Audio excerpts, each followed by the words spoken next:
ఇవాళ ఏదో కష్టం వచ్చిందని భయపడిపోవద్దయ్యా, ఆత్మహత్య చేసుకోవద్దయ్యా, అందరినీ తిట్టేయద్దయ్యా, కత్తెట్టి నరికేయద్దయ్యా, నా కష్టానికి వీరు కారణం వారు కారణం అంటూ ముందు వచ్చేటువంటి కష్టాలకి, కొద్దిపాటి కష్టాలకి భయపడిపోయి ఏడవకండి.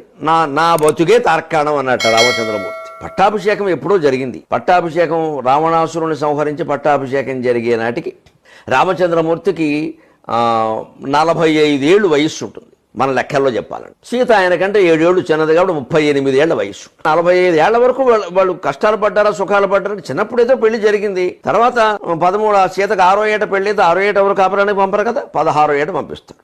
అంటే 10 ఏళ్ళు ఇంట్లోనే ఉంది ఆవిడకి 16వ ఏట కాపురానికి వెళితే 2-3 ఏళ్ళు అక్కడ కాపురం ఇంకా చేయకుండానే వనవాసం వచ్చేసింది. మరి కష్టమా కాదా? అందుకే సీత బతుకంతా కష్టాలేదమ్మా. మరి సీతే ఆదర్శం కదండి. అంతే మన జీవితంలో కూడా కష్టాలు ఉంటేనే మనం లోకానికి ఆదర్శంగా ఉండగలుగుతాం. కష్టాలు ఉంటేనే మనం జ్ఞానం పొందుతాం.